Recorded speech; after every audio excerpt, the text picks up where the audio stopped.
Sejam bem-vindos, amantes da quinta arte, ao Primeira Página, onde a primeira impressão é que vale.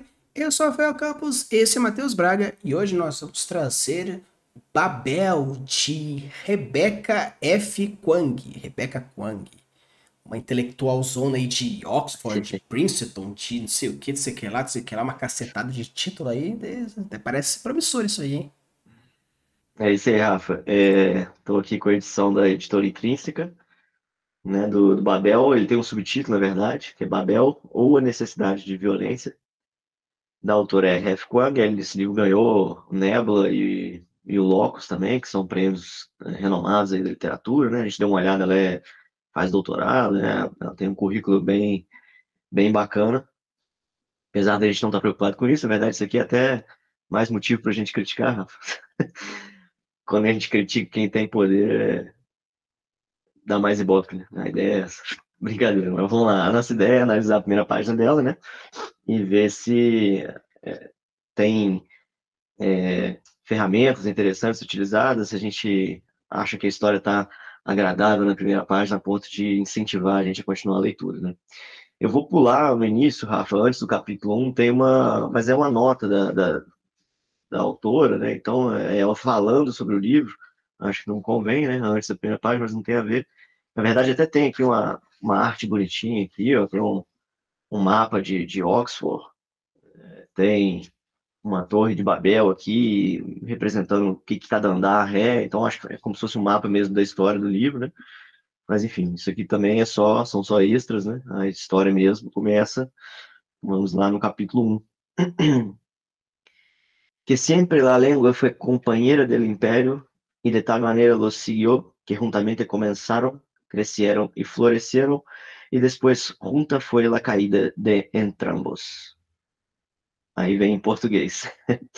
A língua sempre foi companheira do império e de tal maneira o acompanhou que juntos se constituíram, cresceram e floresceram e posteriormente, ao mesmo tempo, se deu o declínio de ambos. Antônio de Nebrija, Gramática de la Lengua Castellana. Quando o professor Richard Lovell finalmente encontrou o caminho por entre as vielas estreitas de Cantão até um endereço desbotado em sua agenda, o menino era o único na casa ainda vivo. O ar era fétido, o chão escorregadio. Havia uma jarra de água cheia intocada ao lado da cama. No início, o menino não tinha bebido nada por medo de vomitar. Agora estava fraco demais para levantar a jarra. Ele ainda estava consciente, embora envolto em uma névoa entorpecida, permeada de sonhos. Sabia que, em pouco tempo, cairia em um sono profundo e não conseguiria mais acordar. Havia sido isso que acontecera com seus avós uma semana antes, com as tias no dia seguinte e então com a senhorita Betty, a inglesa, um dia depois. A mãe dele havia falecido naquela manhã. O garoto estava deitado ao lado do corpo dela, observando os azuis e roxos em sua pele ficarem mais fortes. A última coisa que ela dissera ao filho tinha sido o nome dele, duas sílabas balbuciadas sem fôlego. Em seguida, seu rosto ficou flácido e disforme. A língua pendeu para fora da boca. O menino tentou fechar os olhos, embaçados, mas as pálpebras teimavam em voltar a se abrir. Ninguém respondeu quando o professor Lovell bateu a porta. Ninguém exclamou de surpresa quando ele a arrombou com um chute. A porta da frente estava trancada porque ladrões andavam saqueando as residências do bairro e, embora tivessem poucos objetos de valor em casa, o menino e a mãe queriam algumas horas de paz antes que a doença os levasse também. Do andar de cima, ele ouviu toda a comoção, mas não teve forças para se preocupar. E é isto aí. É isso aí. Vamos lá, então. Primeiramente, eu Eu achei. esqueci de falar, desculpa, que Hum. antes do capítulo 1 abre com o livro 1, né? Livro 1 vai ter um brasão aqui, Real Instituto de Tradução, Universidade de Oxford. Parece que são, não sei se dois, três, quatro, acho que cinco livros no total, né? Cinco livros, esse é o primeiro livro, dentro do livro, né? Não sei qual que é a ideia, mas enfim, acho que tá engloba na primeira página aí pra gente discutir. Vai lá, desculpa. Não, eu achei interessante, assim, eu não sei dizer se esse subtítulo é algo, uma adaptação para o português, né? Que, por exemplo, que nem lá o filme dos Jogos Mortais, que na verdade o filme se chama Ser, mas eles traduziram como Jogos Mortais, Sei. né, ou não, mas Eu acho que eu consigo é, descobrir isso, né? eu achei interessante esse Babel ou a necessidade de violência, porque se É você isso mesmo em pega, inglês. você pega para ver o português, ou são coisas que são têm a mesma ideia, porém antagônicas. Então, Babel, considerando Torre de Babel, ou até mesmo um, esse princípio de elevação espiritual em busca de Deus, essa ideia da torre, ou necessidade de violência, ela está, né, se caso esse título realmente for original, ela Sim. que é, então, ela está realmente interligando diretamente a busca por Deus ou necessidade de violência como algo intrinsecamente, além da parte de linguística É, que provavelmente deve ter algo envolvendo junto. Então, sim, e até falta na capa, eu tô vendo aqui, porque tem aquela folha. Esqueci como é que chama essa folha, com folha de dados que vem aqui logo no começo do livro, né? Com as informações. Aí tem o título completo, que na verdade não aparece tudo na capa. É Babel ou a necessidade de violência, e ainda segue dois pontos. Uma história arcana da Revolução dos Tradutores de Oxford. O título é isso tudo. Em inglês também, é a mesma coisa. An Arcane History of the Oxford Translators Revolution. e é legal porque isso demonstra que, pelo menos promete, que ela, com todo o conhecimento linguístico que ela tem lá em mestrados, cacete a 4, vai ser envolvido, porque se é uma revolução arcana, já traz a ideia de ser fantasia. Babel podia ser uma baixa fantasia ou simplesmente uma alegoria, mas no caso, se ela Se passar em diz, Oxford, é uma baixa fantasia, né? né, e ainda mais que é uma revolução dos tradutores, e ela faz parte da organização dos tradutores, né, faz até. Então eu acho que se não tiver metalinguagem, que não é alguma coisa obrigatória, vai mais no gosto, mas pelo menos um quesito de autoridade, ela promete colocar bem forte aqui. Ainda mais iniciando com esse trecho em espanhol, que eu não sei dizer agora se no original tem em português ou só a tradução em português para quem não manja de espanhol, Fiquei na dúvida também. mas seja como for, achei bastante interessante pelo próprio texto iniciativo, né? A língua sempre foi companheira do império, e de tal maneira acompanhou conjuntos que continuaram e cresceram, floresceram, e posteriormente, ao mesmo tempo, se deu o declínio de ambos. Tanto que ah, alguns historiadores, arqueólogos consideram que ah, o momento que o ser humano realmente se tornou um hominídeo moderno foi no momento que desenvolveu a linguagem, não Olha, tanto escrita, porque fala assim, é o antes e depois da escrita. Mas no caso, a linguagem veio antes da escrita. E então vê que barreiras linguísticas, desenvolvimento. Eu tô lendo um livro agora que fala sobre como que a língua interfere no desenvolvimento do ser humano, da sociedade, da cultura. Então eu concordo assim vários níveis esse começo, além de ser algo extremamente forte, porque demonstra o poderio que isso vai envolver na proposta narrativa. Então, gostei sim. essa frase introdutória. Não vou chamar de primeira página, na primeira frase, porque não Não, é acho que é logo necessariamente depois, né? é só depois. Mas assim, eu concordo com você. Primeiro, essa questão do espanhol e português, né? Eu fiquei curioso para saber se a original tem não português, mas inglês traduzido, ou se foi uma opção da editora. Se não há a tradução em inglês, eu acho que a editora deveria ter focado só no espanhol também, porque deve ter sido uma escolha da RF1, né? Mas enfim, às vezes ela colocou em inglês também, né? Não sei. Porque já que é um livro que vai falar sobre tradução, sobre línguas, né? Faz sentido ter a tradução, né? Não sei, enfim. Mas e aí, Rafa, dando sequência, né? Vamos para a história em si, né? Porque, em princípio, nada disso aqui faz parte, entre aspas, da história, né? Pelo menos do que a gente vai ver aqui nesse início de primeira página. E aí eu achei até um pouco, não sei se quebra do fluxo aqui, no sentido que tá indo, porque o título é Babel, né, necessidade de violência, aí depois vem falando de tradução aqui, traz né, a questão da linguagem e tal, e aí a história em si, meio que já começa vinculando, desvinculando disso, né, ou pelo menos não deixa explícito nenhuma relação, ou pelo menos eu não percebi, né? Já é um professor, bem que é um professor, né? Talvez o professor seja de língua, alguma coisa nesse sentido, mas enfim, é um professor chegando uma casa, né? Onde tem pessoas doentes, mortas, né? E uma criança ali. Basicamente é isso que acontece aqui na cena, né? Só que ela dá uma roubada, pelo menos para mim, me parece. Não é proibido, a gente já falou isso várias vezes aqui no canal, né? Não existe nada proibido, nenhuma técnica que seja proibida na escrita, mas eu acho que tira um pouco da imersão do leitor quando você sai do ponto de vista do personagem. E o que eu quero dizer? A gente começou aqui com o professor chegando na casa, e aí tudo bem, então você entende, teoricamente, pode ser que seja um equívoco meu, mas que você está seguindo o ponto de vista desse professor, né? E aí ele chega na casa e ele começa a narrar coisas que aconteceram com o menino antes, sabe? Antes dele chegar ali. Então, assim, por que que o menino não tá bebendo já? Então, isso é uma coisa que tá dentro da cabeça do menino, vamos dizer assim, sabe? Então, eu não sei se o menino vai ser o personagem principal da história, ou se é o professor mesmo, ou se ela transita isso o tempo todo e para ela tá tudo bem, ok, não vejo problema também se for de fato o que ela escolheu, né? Eu só tenho essa preferência por foco de ponto de vista de um personagem só em quem você estiver seguindo. De novo, não é proibido, mas eu acho que perde um pouco da imersão, porque você fica.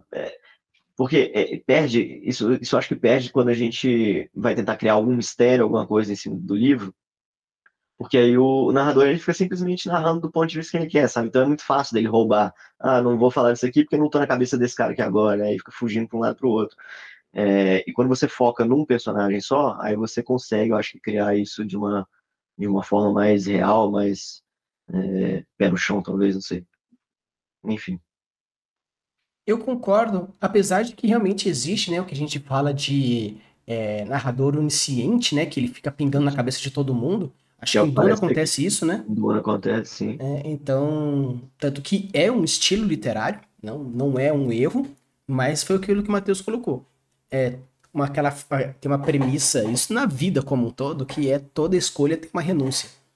Então, se você escolhe narrar em primeira pessoa, você está, no caso, renunciando, entre aspas, contar coisas para o leitor que o personagem talvez não saiba.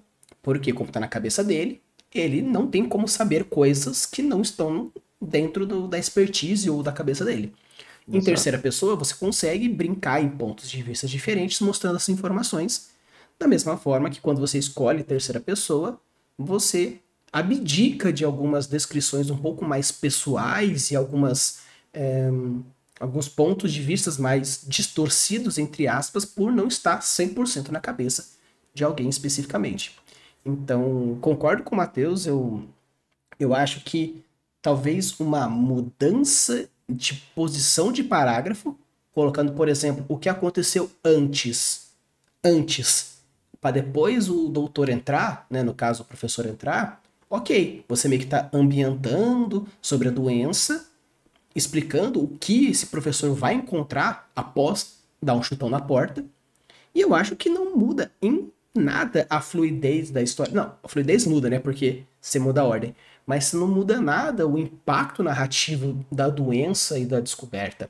Ou até mesmo, caso queira fazer um pouco mais de mistério, como o Matheus colocou, fazer essa vomitada de informação enquanto o doutor está olhando as coisas e isso remete informações. Ele Uhum. chega e ele vê os corpos, ele vê a Beth, ele vê a criança, ele vê isso, ele vê aquilo, que pode ser uma dedução a lá Sherlock Holmes, que tira da Uhum. bunda as verdades, mas pelo menos fica um pouco mais verossemelhança, apesar de ser uma fantasia, ou pelo menos Sim, promete ser uma fantasia pelos títulos da história, né? sim. Então, E aí, voltando a só, Rafa, a primeira frase em si, né, é um primeiro parágrafo, né? ela é relativamente longa, mas eu acho que ela é poderosa, né? Ela tem ali um certo impacto, né? O cara tá chegando em algum local e acho que ela faz de propósito, né? Ela arrasta para deixar a surpresa da frase no finalzinho, né? Que o menino é o único vivo, sinal tem um monte de gente morta ali, né? É, é uma primeira frase para mim positiva nesse sentido, apesar de achar ela um pouco longa. Mas acho também que é proposital da autora. Ela quis arrastar para poder entregar e dar mais impacto nesse ele era o único vivo no final, né? E de fato o que vai contar essa primeira página é isso, né? É esse momento dele chegando ali, encontrando é, só o menino vivo, né? E aí, assim, é legal que, porque me parece, primeiro, de cara, é uma cena impactante para, vamos dizer assim, para qualquer ser humano, né? Saber que tem uma família de gente morta ali pela doença, uma criança sozinha, tentando sobreviver a todo custo, né? Então, por si só, é uma primeira página de impacto, né? O acontecimento da página, mas legal que ela já contextualizou com talvez o feeling ali da época que está se passando, que é essa questão dessa doença que todo isso está rolando na cidade, né? É, eu não senti muito aqui explícito, não sei se o Rafa pegou alguma coisa, em relação à época que se passa a história. Não me deixou explícito aqui em nenhum momento aqui, né? É, e caracterização de personagem, acho que foi muito pouco também, né, Rafa? Não sei se tá aqui, você entende que é um professor, né? Mas você não sabe praticamente nada sobre ele, só que chutou uma porta, né? Então ele talvez tenha ali um- uma personalidade um pouco mais forte, não sei. E sobre a criança ali, só também não especifica muito sobre ela, sobre característica dela. Então acho que daria talvez para aumentar também um pouco caracterização de personagem e ambientação da época em que se passa a história em si, né? Eu senti uma primeira página, ela muito focada em, Só no visual do impacto, né? em estipular o gênero e o tom da história.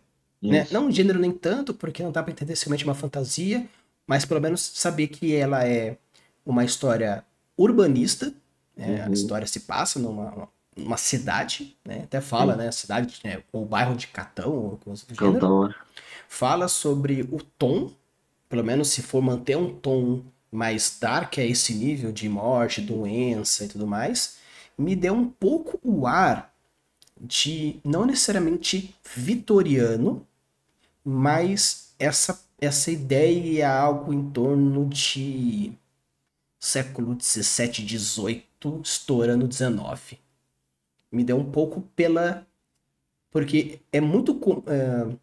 O gênero gótico, que é algo que bate. Eu senti um pouco de gótico aqui, Sim. ele remete um pouco a esse período histórico. Então eu chutaria a história ser mais ou menos entre 17 e 19, mais por esse motivo, e considerando meio que manchas roxas que se espalham na cidade, tem cara de ser doença de rato ou alguma coisa tipo inseto, mas mais provavelmente rato. Então isso também me remonta um pouco a essa ideia de peste bubônica e coisas do gênero. Uhum. Então, considerando meio que tipo assim, que a menina, a Rebeca, ela estudou em faculdades europeias, acredito que deve ser mais um outro fator que gere uma ambientação um pouco maior em ser uma região europeia, então reforça um pouco mais a minha ideia de ser esse coisa. Mas assim, é puramente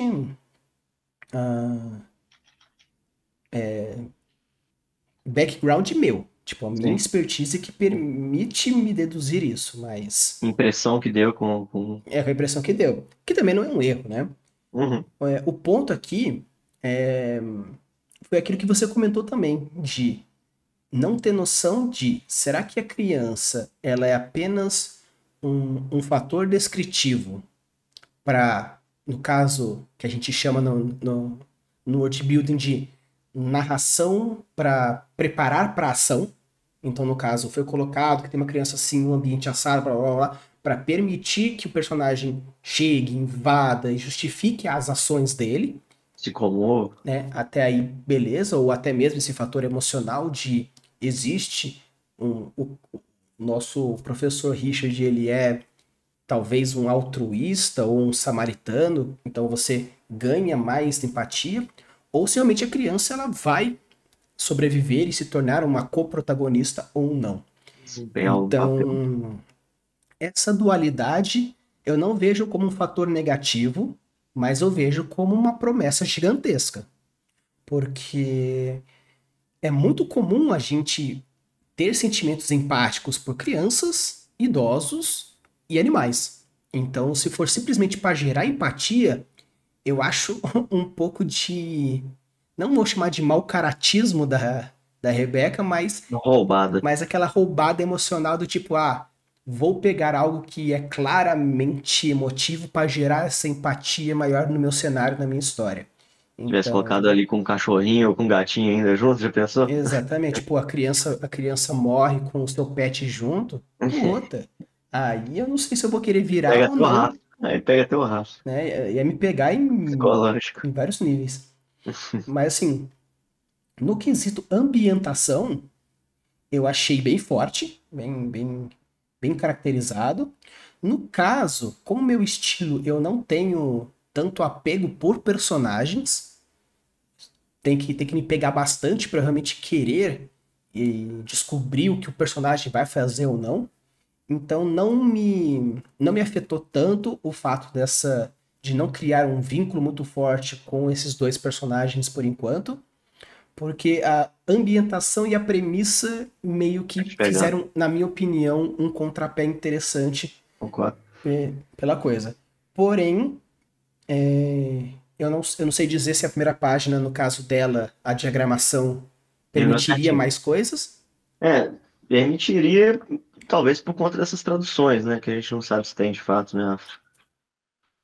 Eu quero dizer o seguinte, ó, isso aqui tudo é só a citação em espanhol e em português, né?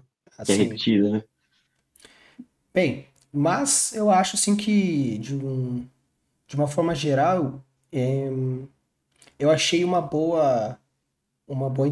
bom começo, mas foi aquilo que eu disse. Talvez a primeira frase, no caso até que você achou interessante, no meu fator pessoal, eu preferia muito mais que a primeira frase fosse: o menino era o único vivo na casa, e depois falado, Funciona. Perfeito. Richard Love descobriu esse fato após finalmente chegar e que, tipo, reestrutura um pouco a frase para manter essa primeira frase como o menino era a única criança viva na casa, porque isso já gera um sentimento de urgência muito maior, porque como a última frase, o último parágrafo dessa primeira página fala: ninguém respondeu quando o professor Lobo bateu a porta, ninguém exclamou a surpresa. Se a primeira frase é o menino era o único vivo, esse sentimento de urgência que essa última parágrafo traz seria muito mais urgente, porque mostra que o menino era o único vivo, a gente coloca toda a descrição mórbida no, na sequência, para depois surgir o Lovell. Eu acho que isso geraria mais emergência do que está, e, além disso, talvez meio que ganhasse uns pontinhos com você de não ter Não essa quebra mudar de tanta. narrador ao mesmo tempo, né? Apesar de que pode ser que seja dela mesmo, né, Rafa? Pode ser que o narrador dela seja onisciente, né? A gente não sabe. E aí, se for, ok também, é decisão dela, né? Não é meu estilo favorito, mas eu entendo que funciona. Duna é um dos meus livros favoritos e é narrador onisciente. Uma coisa que eu percebi aqui nessa sequência desse segundo parágrafo para o terceiro parágrafo é que a, sabe aquilo que a gente já comentou de primeira frase com impacto, com continuação e essa que a gente Uhum. chama, né, esse gatilho da continuidade? Eu sinto que a, esse primeiro parágrafo ele perdeu força por causa dessa sequência do segundo e do terceiro, que a gente até já trouxe já esse ponto. E, e uma coisa que eu fiquei um tanto confuso